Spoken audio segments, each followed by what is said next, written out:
Bienvenue sur Philosophie bouddhiste, l'espace où les enseignements anciens rencontrent les défis modernes. Ici, nous explorons la sagesse du Bouddha pour cultiver la paix intérieure, la compassion et l'épanouissement. Un homme traverse la rue, les yeux fixés sur le sol. Il ne trébuche pas, il ne cherche rien.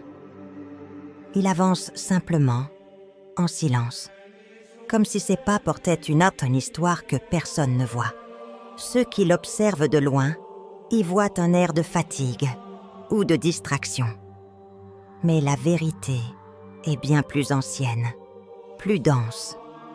Il ne regarde pas vers le bas parce qu'il est faible. Il regarde vers le bas parce que quelque chose en lui est en train de se briser, doucement, sans faire de bruit. Ce regard tombé n'est pas une soumission.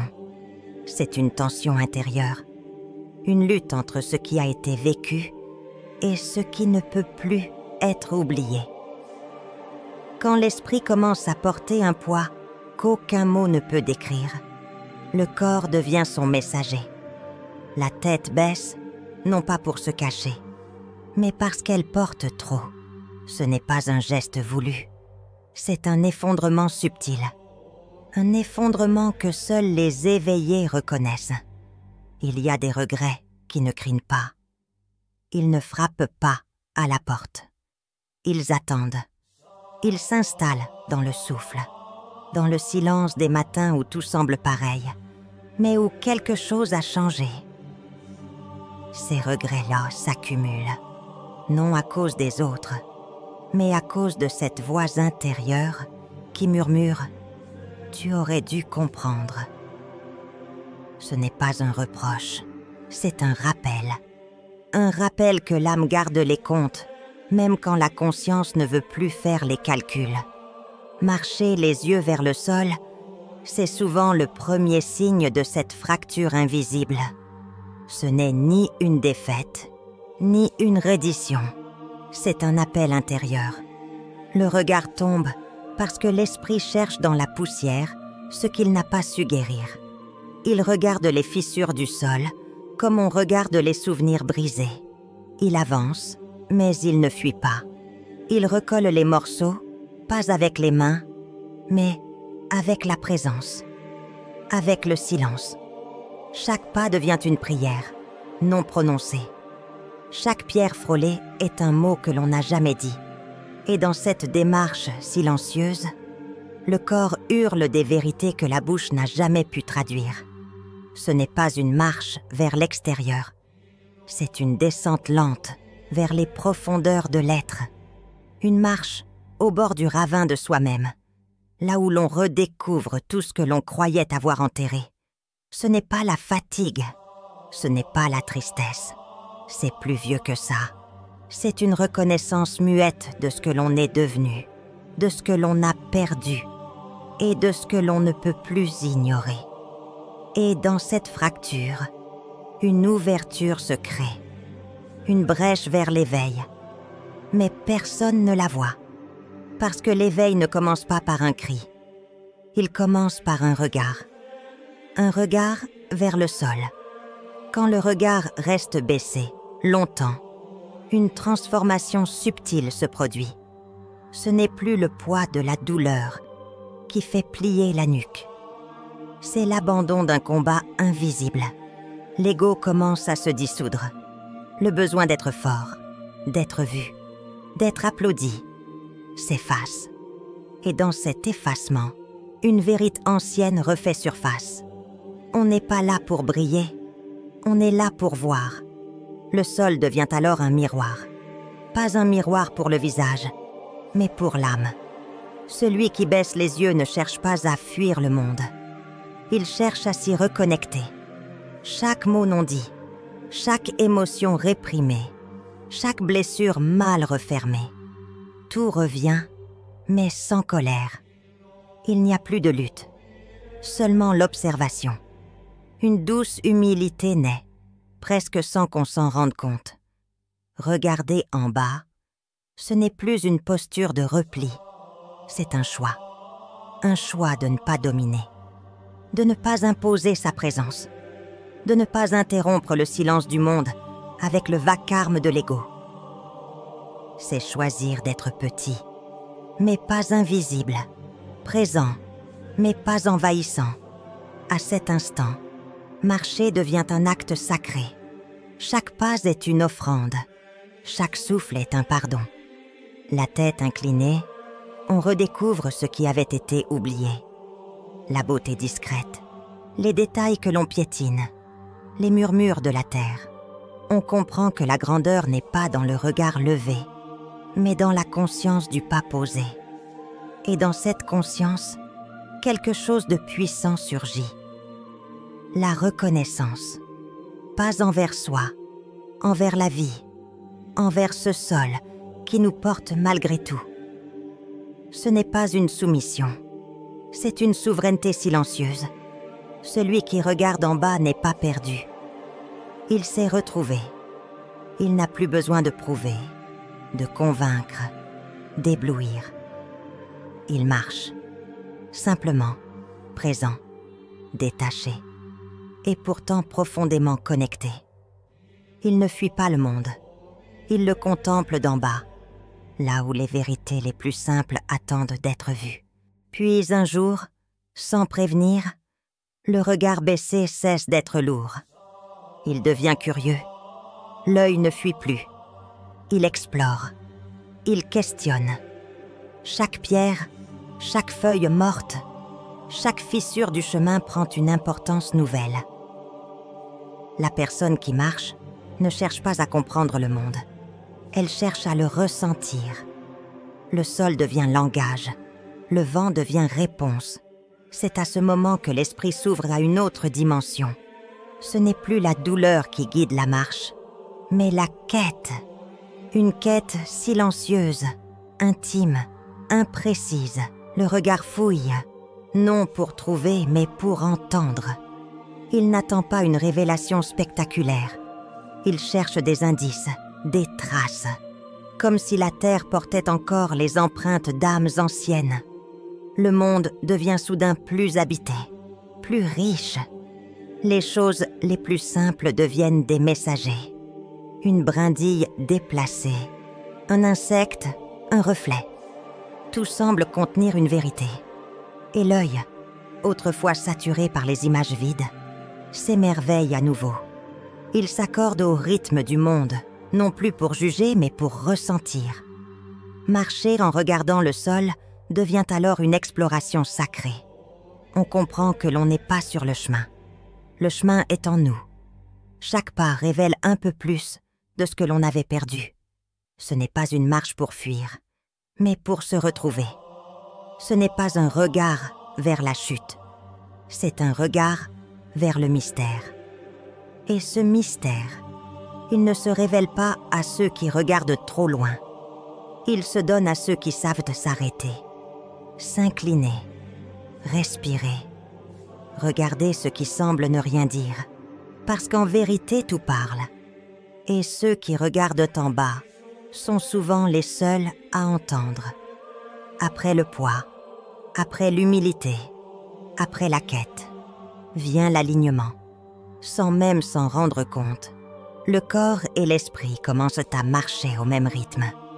Il n'y a plus de résistance, plus de combat intérieur. Les gestes deviennent fluides, le souffle devient léger, et la terre ne semble plus peser, mais porter. C'est le moment où la marche cesse d'être une fuite ou une prière. Elle devient une danse, une offrande à l'instant présent. Les pieds ne traînent plus. Ils touchent la terre avec respect. Pas comme des conquérants, mais comme des invités. Chaque pas devient un lien, une réconciliation silencieuse. L'esprit, apaisé, cesse de courir. Il cesse de ressasser. Il regarde. Il écoute. Il ressent. Ce que le regard cherche maintenant n'est plus des réponses. C'est la communion, la sensation d'être au bon endroit. Non pas parce que l'on a trouvé ce que l'on cherchait, mais parce que l'on n'a plus besoin de chercher. Ce n'est pas un renoncement, C'est une acceptation. Le monde ne change pas, mais la manière de le voir, elle, devient claire. Le regard s'aligne, non par fierté, mais par clarté. Il se relève parfois, il se baisse encore, mais désormais, il sait pourquoi. Il n'obéit plus à l'émotion, il suit l'essence. C'est cela, l'éveil en mouvement. Ce moment où l'on comprend que le but n'était pas d'arriver quelque part, mais d'apprendre à marcher. Et dans cette marche, tout devient sacré. L'ombre, la lumière, le silence, le bruit. Tout a une place. Et nous aussi.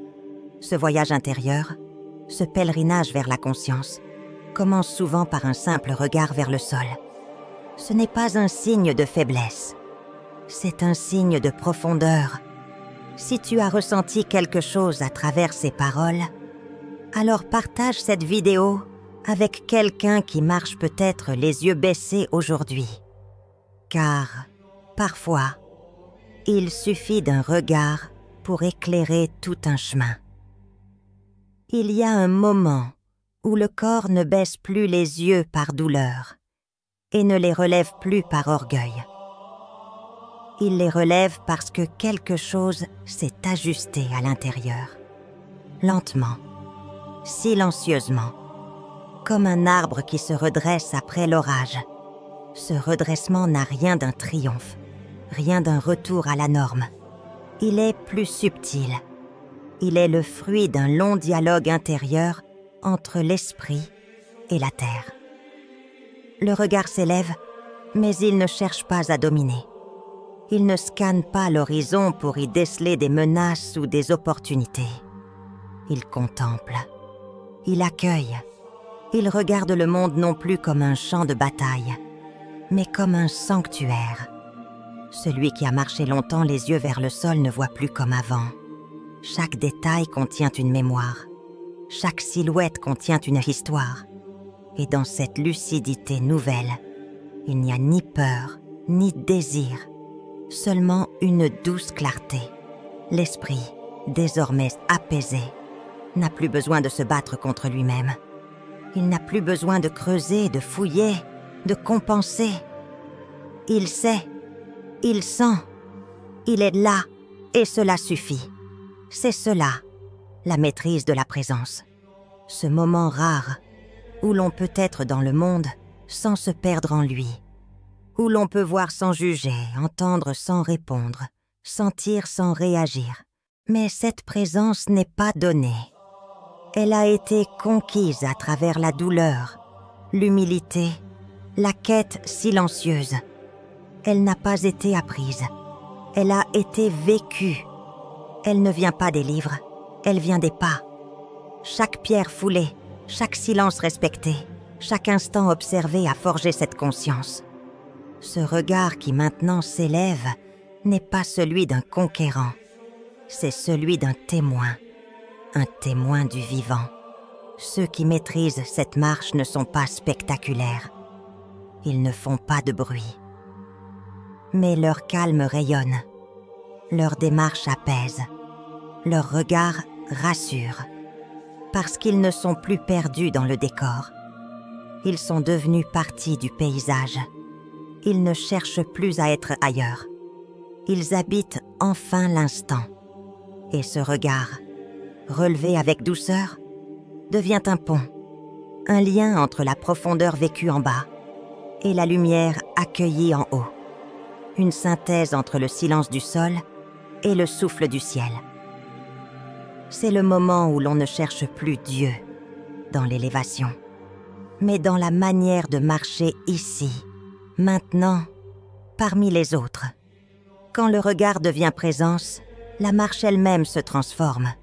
Ce n'est plus un déplacement, c'est un acte, une offrande, une prière silencieuse que le sol entend et que le ciel contemple.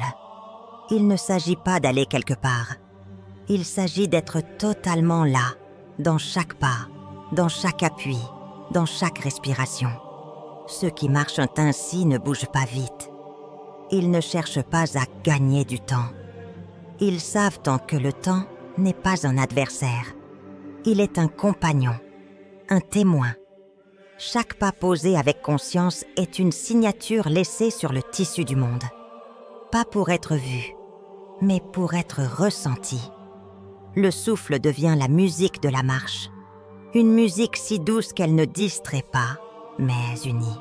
Le rythme cardiaque s'harmonise avec celui de la terre.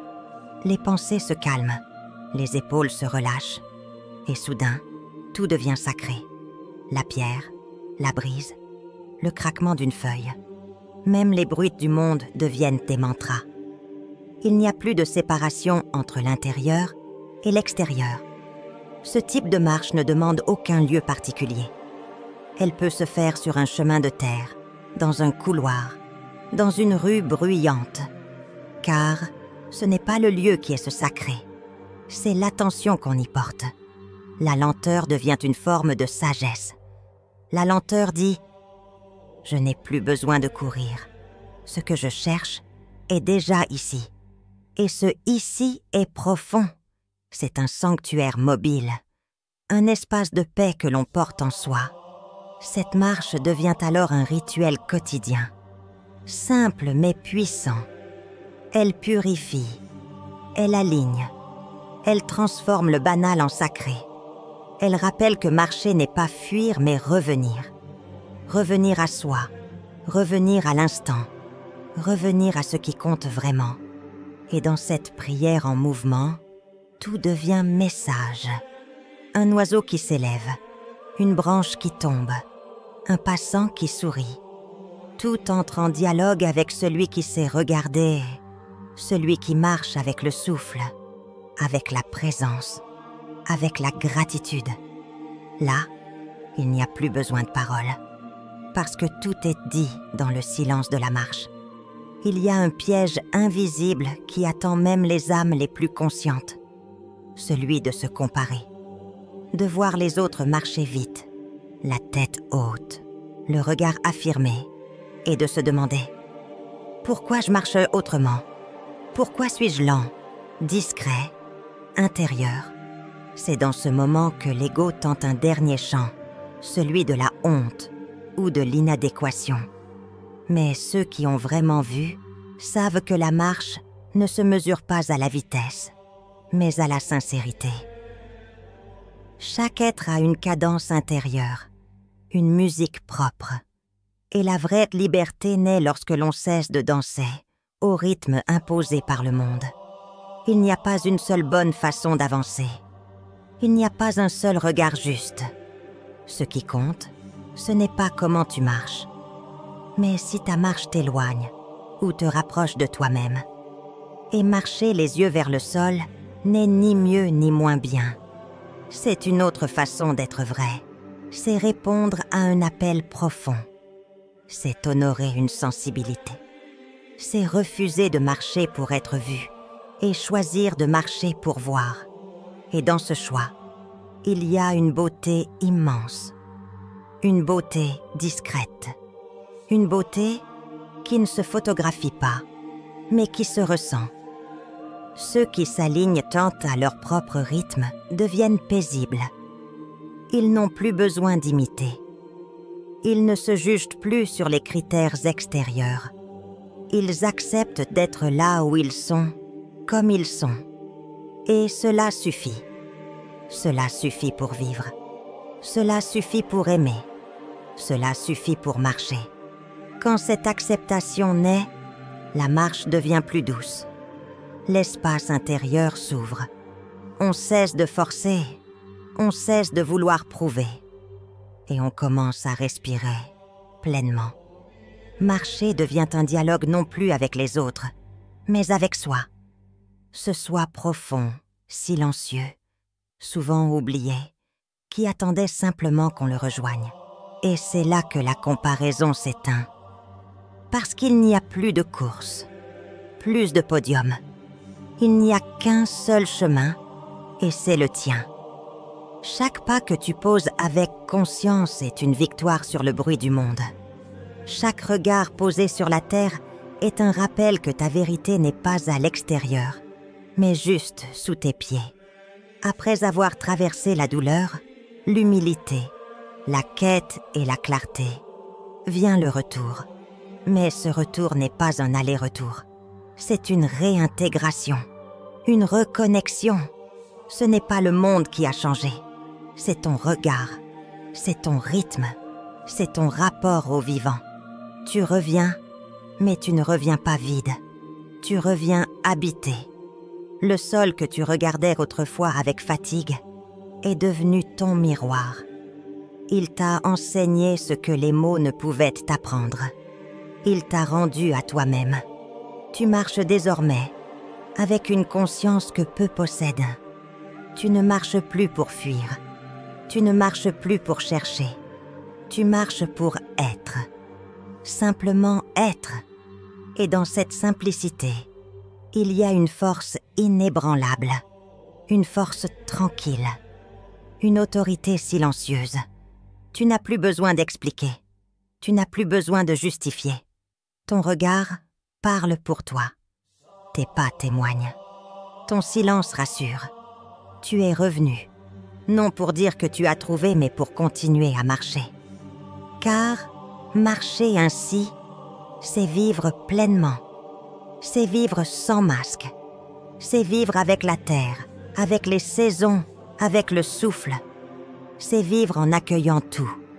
La lumière, l'ombre, le vide, le plein. Et savoir que dans chaque instant, il y a assez. Dans chaque pas, il y a un enseignement. Dans chaque regard vers le sol, il y a un secret. Ce n'est pas une fin, c'est une continuité, une présence enracinée, une foi qui ne se dit pas, mais qui se ressent. Et cette foi transforme ta marche en lumière. Pas une lumière qui éblouit, une lumière qui réchauffe, une lumière qui éclaire doucement les chemins des autres. Si tu as reconnu quelque chose de toi dans cette marche silencieuse, alors ne te presse plus. Ralentis, regarde, ressens, et n'aie plus honte de baisser les yeux. Car ce n'est pas un geste de faiblesse, mais une initiation. Si ce message t'a touché, partage-le. Il se peut qu'un autre marcheur, quelque part, attende justement ce rappel discret. Que chaque pas que tu poses soit une prière, et que ton regard, même tourné vers la terre, éclaire ceux qui t'entourent.